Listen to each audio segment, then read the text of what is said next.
Ranchi airport पर flight frequency कम हो गई है। पिछले 15-20 दिन से ऐसे सिलसिले हैं कि फ्लाइट्स कम जा रही है, कम ऑपरेट कर रही है। इसके कई कारण हैं। एक तो मिडिल ईस्ट में जो संकट है उससे फ्लाइट को जो फ्यूल मिलता है उसकी कीमत बढ़ गई है, इसलिए ऐसा किया गया है। लेकिन ये बरसात का सीज़न है, ऐसे भी अंतर्राष्ट्रीय उड़ानें प्रभावित हो गई हैं तो बहुत सारे लोग सफ़र नहीं करते हैं, तो टिकट्स कम बिकते हैं, तो इसलिए ऐसा किया गया है।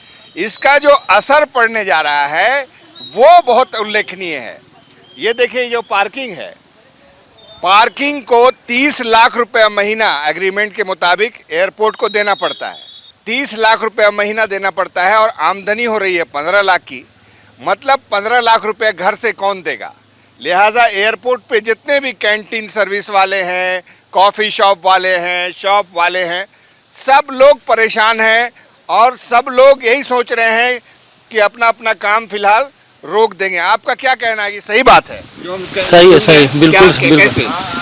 कैसे क्या बताए, पूरा मतलब जो हमारे एग्रीमेंट में जितना गाड़ियाँ था पहले फ्लाइटें कम कर दिया, सब चीज़ कम कर दिया, कहाँ से करेगा आदमी? तो कितना लॉस हो रहा है? अब एक एग्जैक्ट तो नहीं बता सकते हैं, ये तो भैया जानते होंगे, लेकिन लॉस बहुत ज़्यादा जा रहा है। क्या करेंगे? छोड़ देंगे? तो क्या करेगा आदमी? घर से कहाँ तक चला पाएगा? कहाँ? पिछले साल ऐसा हुआ था? पिछले साल भी हुआ था लेकिन इतना नहीं था। अच्छा। पिछले साल भी घाटा था लेकिन इतना नहीं था। अच्छा। इस साल बहुत ज़्यादा हो गया। मेन फ्लाइटें बंद हो गई, कहाँ से होगा? कौन? अब ये इंडिगो का है, एयर इंडिया का है, दोनों का ही, दो ही चलता है, दोनों का ही बंद है, कहाँ से करेगा कोई? अब आप ये समझ गए होंगे कि आखिर जो संकट है उसका असर कहाँ कहाँ पड़ा है। अब समझ लीजिए, एयरपोर्ट में जो पार्किंग का कॉन्ट्रैक्ट है ये छोड़ के चले जाएंगे तो फिर क्या होगा। इसी तरह एयरपोर्ट पे कॉफ़ी शॉप है, बहुत सारे ऐसी, उसके बड़े बड़े किराए रखे गए हैं। और प्राइवेट ट्रैवल्स वाले, टैक्सी वाले जो एयरपोर्ट पे देते हैं भाड़ा, वो सब संकट में है, परेशान है। और एयरपोर्ट देखिए कितना शांत लगता है, एकदम बिल्कुल सन्नाटा।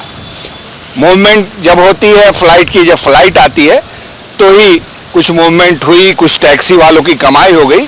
तो ये चीज़ें चलेंगी, ऐसा बताया गया है एयरपोर्ट अथॉरिटी के द्वारा कि अभी ये कम से कम 31 अक्टूबर तक ऐसा ही चलेगा।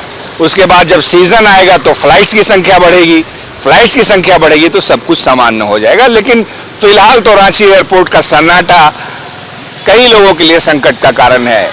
कैमरामैन राजा के साथ में शहनवाज अख्तर, न्यूज़ 11 भारत, रांची।